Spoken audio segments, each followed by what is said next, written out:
બનાસકાંઠાના અંબાજીમાં મોડી રાત્રે વાવાઝોડું ત્રાટક્યું। ભારે પવનના કારણે ધૂળની ડમરીઓ પણ ઉડી।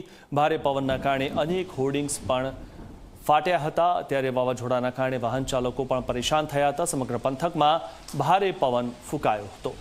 તો જે રીતે આગાહી કરવામાં આવી હતી 30 તારીખથી લઈને ગુજરાતમાં વરસાદની જે આગાહી કરવામાં આવી હતી તે જાણે સાચી ઠરી રહી હોય તે પ્રકારે જે દ્રશ્યો છે તે જોવા મળ્યા હતા। અંબાજીમાં મોડી રાત્રે વાવાઝોડું ત્રાટક્યું હતું। આ વિશે વધુ માહિતી મેળવી અમારા સંવાદદાતા પરખ પાસેથી। પરખ, જે રીતે 30 તારીખથી વરસાદની જે આગાહી થઈ હતી ગુજરાતમાં અને તેની અસર જે અંબાજીમાં જોવા મળી રહી છે, ભારે પવન ફૂંકાયો છે, વાવાઝોડું ત્રાટક્યું છે, શું હતું માહિતી?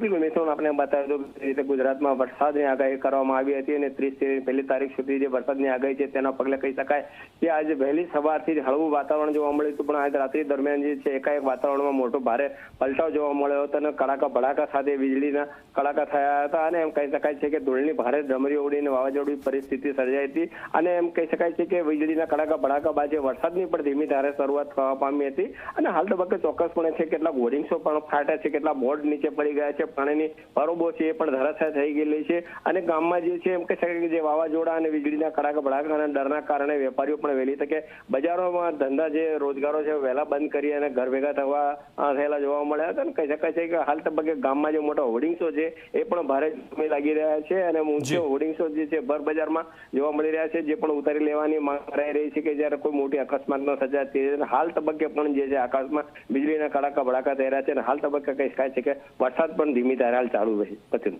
જી, આભાર પરખ માહિતી આપવા બદલ।